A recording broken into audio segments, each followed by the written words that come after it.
Assalamualaikum warahmatullahi wabarakatuh. Alhamdulillah nahmaduhu wa nasta'inu wa nastaghfiruh wa na'udzu billahi min syururi anfusina wa min sayyiati a'malina. May yahdihillahu fala mudilla lahu wa may yudlil fala hadiyalah. Wa asyhadu an la ilaha illallah wa asyhadu anna Muhammadan abduhu wa rasuluhu la nabiyya wa rasula ba'da. Rabbi shrah li sadri wa yassir li amri wa hlul 'uqdatam min lisani yafqahu qawli. Qala Allah Ta'ala fi kitabil karim, a'udzu billahi minasyaitonir rajim. Bismillahirrahmanirrahim.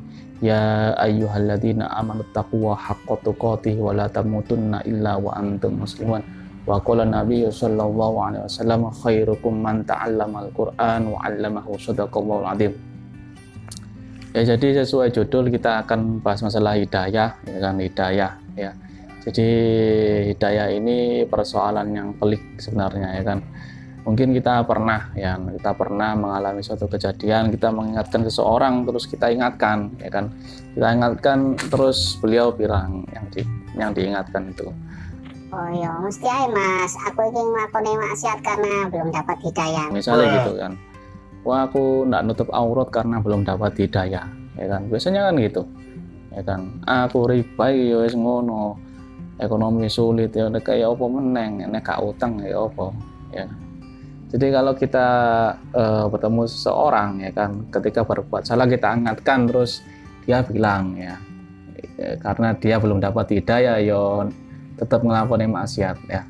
Jadi kita akan bahas hidayah. Sebelum membahas hidayah kita akan mengumpamakan ya, mengumpamakan. Seumpama-umpamane nek jare wong Jawa, ya kan. Seumpama-umpamane ya.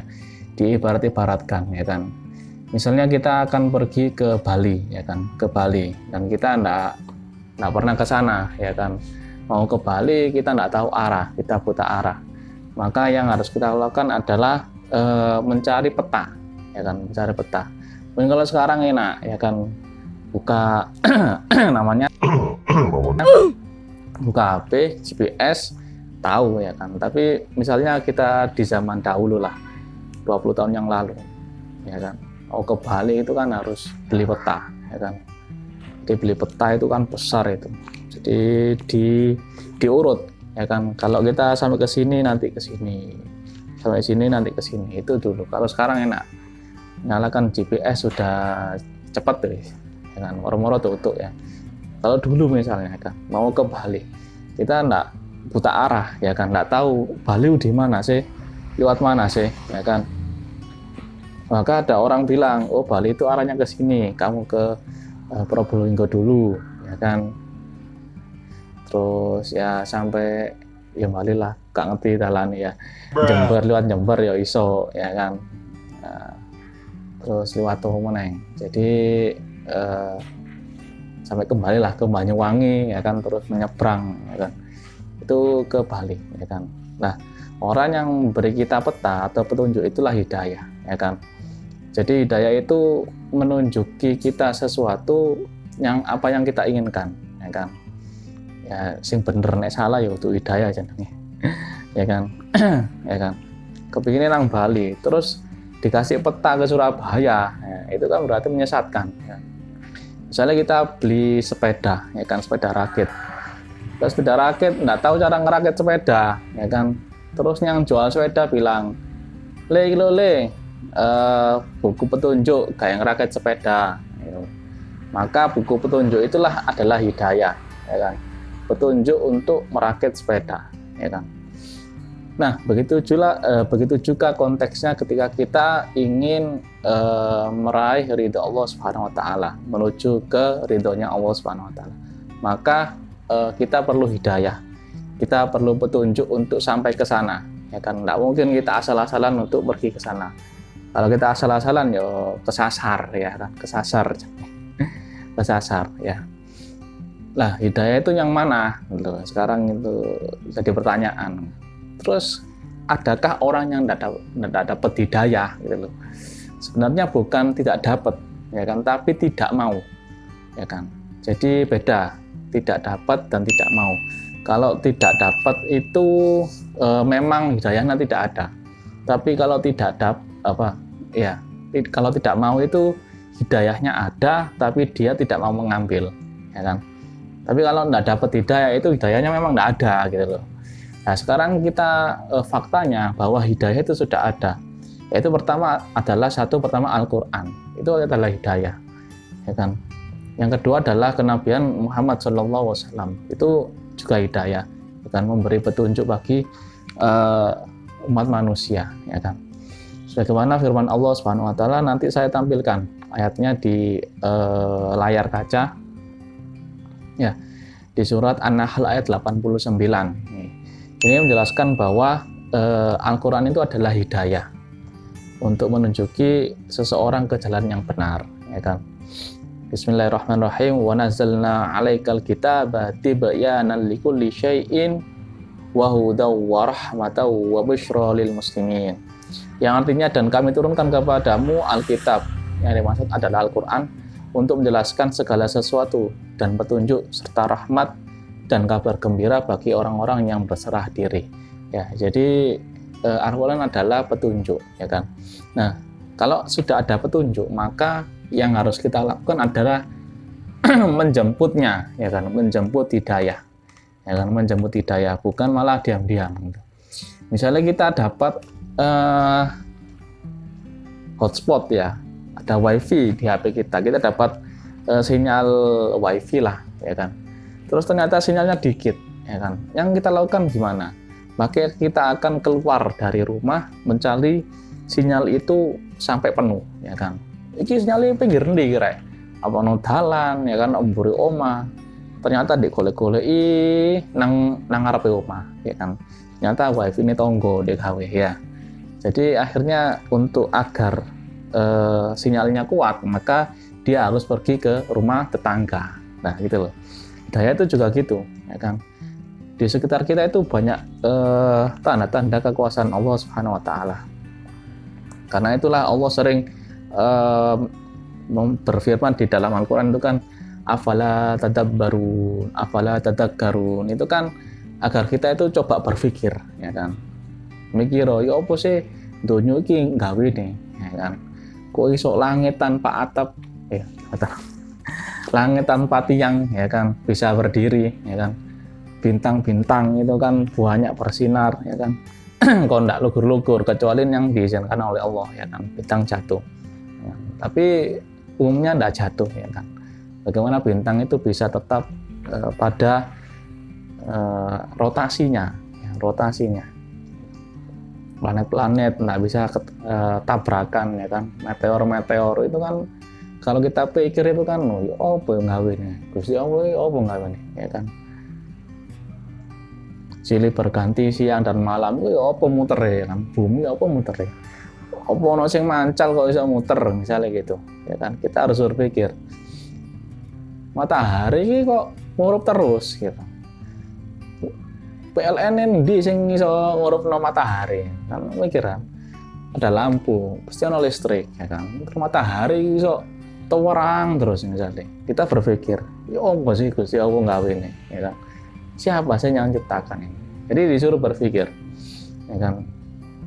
Kita tidak disuruh berpikir mengenai zatnya Allah, karena zatnya Allah itu gaib, ya kan, gaib. Seperti malaikat itu kita iman saja, ya kan, beriman kepada Allah, beriman kepada malaikat karena gaib.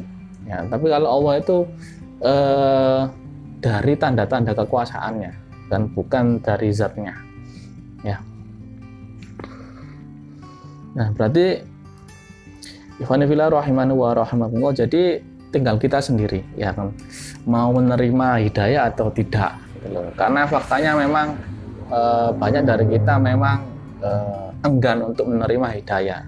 Ada beberapa alasan lah, diantaranya yang pertama ya terutama karena hawa nafsu, ya kan, hawa nafsu. Karena hidayah itu kan kadang lewat lisan orang, kadang lewat lisan anak kita, lisannya istri, lisannya tetangga, gitu. Tapi kadang sapa sing ngandani arek cilik iki, waduh kon iki jam kencer lele ngandani. Jadi ini peringatan juga untuk al-fakir ini kan, ya. Jadi mengingatkan ya harus diingatkan, gitu. Kalau salah ya diingatkan juga, gitu. Karena memang perintah Allah itu wa ta'awanu 'ala birri wat taqwa wa la ta'awanu 'ala ismi wal udwan. Jadi memang harus ta'awanu, ya kan, saling tolong menolong ya, dalam kebaikan. Jadi tolong menolong dalam kebaikan ya. Nah, ikhwani fillah rahimani wa rahmatullah. Jadi salah satu sebab orang tidak mau menerima hidayah adalah yang terutama adalah hawa nafsu, ya kan. Contoh ketika orang Yahudi, ya kan, orang Yahudi itu tidak menerima kenabian Muhammad SAW bukan karena dia tidak tahu kalau Nabi Muhammad itu nabi gitu loh, dapat wahyu, bukan, enggak, tapi karena nabi itu bukan dari kalangan Bani Israel, ya kan, tapi dari kalangan Quraisy, orang Mekah, ya kan. Sebelumnya nabi itu kan dari Bani Israel, ya kan, Bani Israel. Tapi nabi ini dari Nabi Muhammad ini kan dari Bani Ishaq, ya kan, dari Bani Ishaq ya.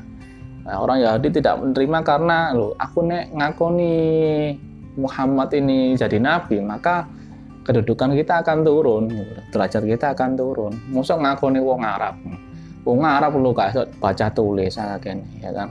Mosok kita mengakui orang sana gitu. Ya kan? Karena memang orang Yahudi itu kan diberikan kelebihan dari segi ilmu ya kan. Lah, kalau di faktanya sekarang adalah sifat asobiyah atau fanatisme kelompok, ya kan. Dia tidak mau menerima kebenaran di luar dari kelompoknya. Itu asobiyah, ya kan, asobiyah, fanatisme.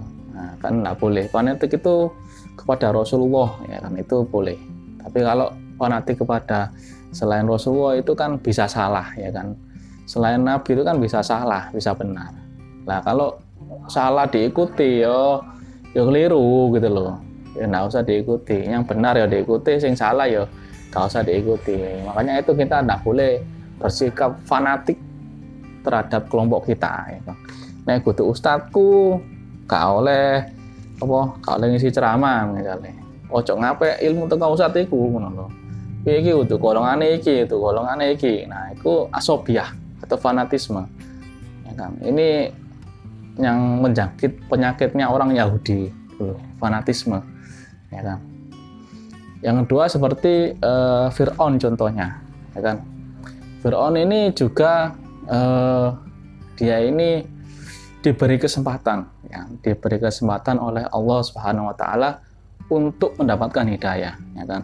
Jadi kalau lihat faktanya Fir'aun ini kan beribu-ribu, nggak tahu sih umurnya Fir'aun itu berapa, mungkin beratus-ratus tahun, ya kan, hidup dengan penuh kekayaan, ya kan, kekuasaan yang luar biasa, ya kan, sampai dia mengaku Tuhan. Karena apa? Karena dia tidak pernah sakit, ya kan, terus kekayaannya tidak habis-habis, terus kekuasaannya luar biasa, ya kan. Gak ono sing iso nandingi Fir'aun kekayaan, kekuasaan, ya kan, sampai dia mengaku Tuhan. Karena itu tadi Allah lulu. Ya, jare bahasa Islamnya itu kan istidroj, ya kan, dek lulu. Apa dek lulu? Ini cara iki bahasa Jawa iki. Dilulu, ya kan. Misalnya ono sapi, ya. Sapi iki mari ini kurban rek. Ini sapi, ya kan. Dikai mangan terus, ya kan. Jare sapi nih, ya Allah enak. Dikai mangan terus iki nang sing duwe. Mangan ben dino kei panganan sehat-sehat, ya kan. Enak. Ini jare sing duwe. Mari kene ora bening, mari ndak dol. Jadi dikasih semuanya, cek azabe itu berlipat ganda, ya kan. Fir'aun kurang kejam ya apa, ya kan. Bahkan ini di dalam Al-Quran dikatakan, ya kan, ketika Fir'aun ini mendapat mimpi, ya kan, terus mimpi ini ditafsirkan oleh ahli nujum. Ahli nujum itu ya apa ya, dukun lah di zamannya, ahli nujum.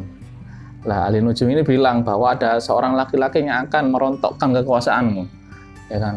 Jadi di tahun itu, saat itu juga bayi laki-laki yang lahir itu kan dibunuh semua karena ketakutan, gitu.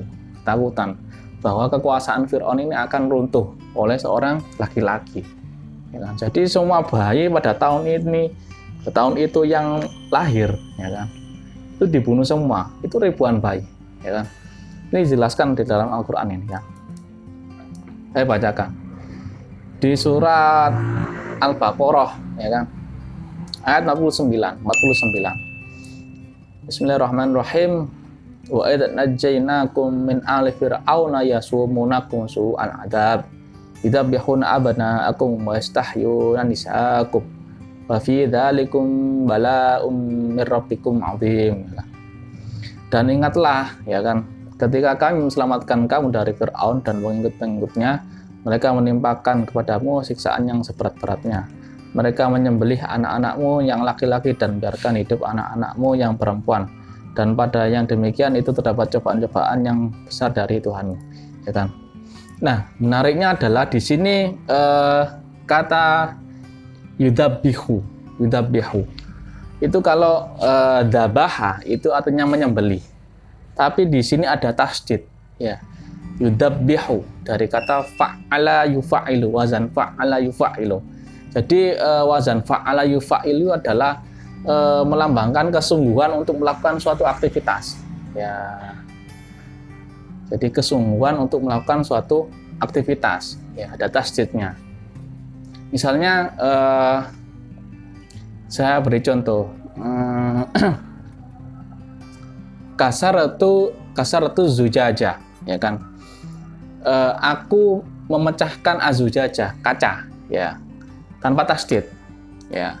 Kasaratu azujajah, aku memecahkan kaca. Tapi kalau dikasih tasdid, ya, kasartu zujajah. Jadi saya tidak hanya memecahkan, tapi menghancurkan kaca itu, ya kan. Kasartu zujajah. Jadi misalnya saya pecahkan, terus saya angkat lagi, saya pecahkan lagi, sampai kaca itu hancur lebur. Nah, itu tasdid, ya. Di sini dikatakan yudabbihuna. Jadi algojonya Fir'aun, ya, tukang jagal, ya, tukang jagal Fir'aun itu yudabbihuna. Jadi tidak hanya dia itu menyembelih, tapi menggorok-gorok, ya, apa yang ngarani menggorok-gorok, mencincang-cincang. Nah, itu bahasa. Jadi anaknya itu bukan disembelih saja, tapi dicincang-cincang. Ya. Ini sangat luar biasa kejamnya Fir'aun. Ribuan bayi seperti itu. Ya kan? Nah, inilah faktanya bahwa memang kesombongan itu adalah menolak kebenaran. Ya kan? Kata Nabi itu kan ketika ada seseorang tanya kepada Nabi, wahai Nabi, aku ini menyukai keindahan, ya kan, seneng kelambi api, ya kan, seneng sarung api misalnya, ya kan, apakah ini termasuk sombong, ya kan? Kata Nabi, la, walakinnal kibra mambatirul haqqo wa ghamatun nas, ya, mambatirul haqqo wa ghamatun nas. Jadi kiber itu atau sombong itu adalah menolak kebenaran dan merendahkan manusia. Nah, jadi kalau ada sesuatu yang datang kepada kita, suatu kebenaran, maka harus kita terima. Kalau kita menolak, itulah arti sombong. Bukan sombong itu pakainya bagus dan lain sebagainya, kan?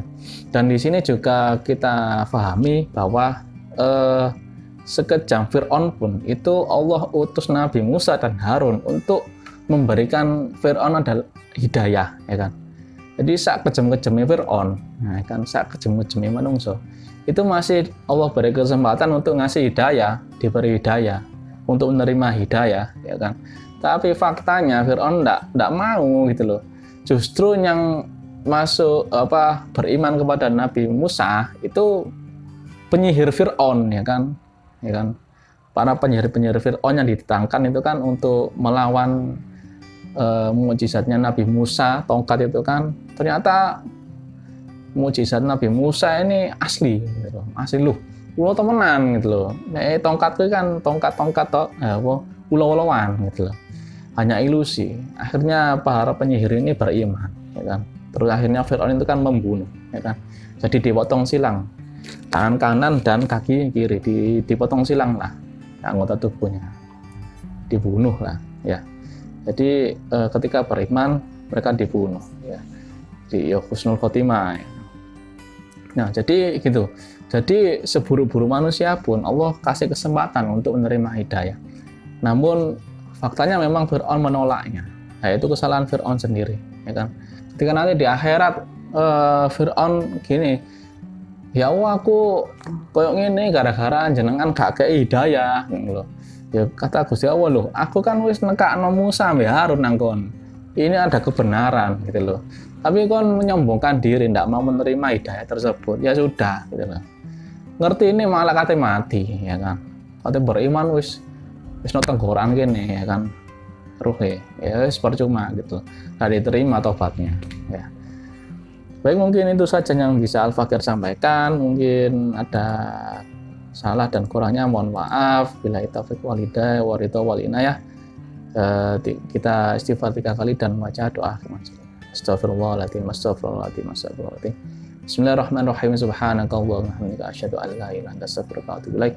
Assalamualaikum warahmatullahi wabarakatuh. Jangan lupa ya subscribe. Oke.